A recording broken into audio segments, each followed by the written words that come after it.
You've got a brand new home studio. You got your monitors, workstation, interface, mics, cables, instruments. It's time to bring in the bands because you are ready to rock the world. Yeah, pump the brakes there, Bob Rock. Here's a few other things that you're gonna need on your very long climb up the festering dung heap that is the music business.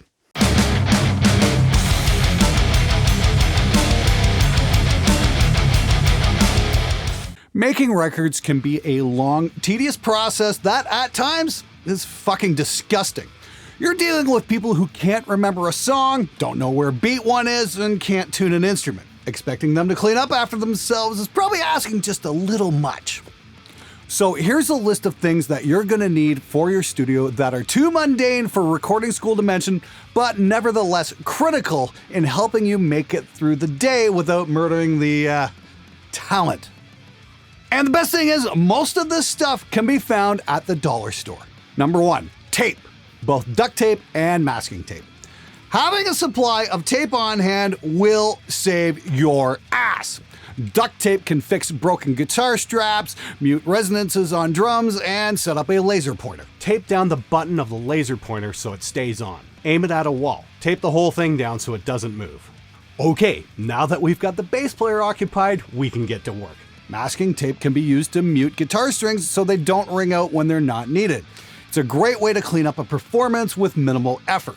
Masking tape is also great for labeling wall warts. As you build your studio, you're going to find that much of the gear you use has a DC power supply of some sort. Labeling which wall wart goes with what gear will save you endless amounts of grief down the road. Number 2, keg Deoxit. Okay, so I was originally going to suggest WD-40, but this stuff here is way more versatile. You can use it to clean up a scratchy volume pot or a failing connection. And because it lubricates, it can even be used to fix a squeaky bass drum pedal. A tiny amount goes a very long way. I've had this can since 1996, and I've probably only used half of it. Number 3, garbage cans. 2 of them.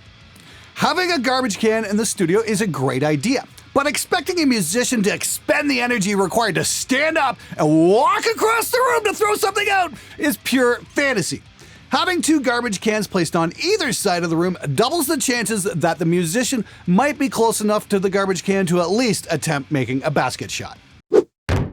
But you'll probably have to clean that shit up anyway. Number 4, wet wipes. See number 3. Number 5, a good mop.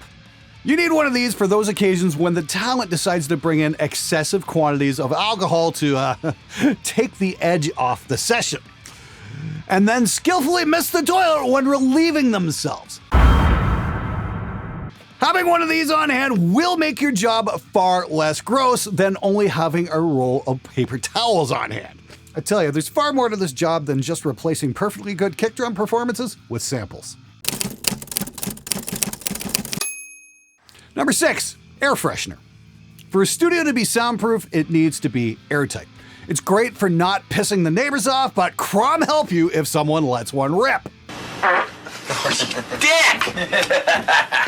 Drummers can also sweat quite a bit, and the aroma is not pleasant. Hell, when we made the second Woods of Ypres record, on the 4th day I walked in here to the control room and gagged on the stench. Air freshener is most definitely your friend. Number 7, packing blankets.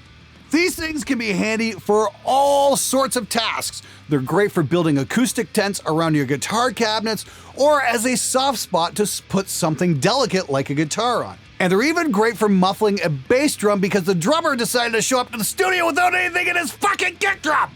You can find them for dirt cheap on Amazon, and if you record live guitar amps, I would definitely recommend having more than a couple on hand.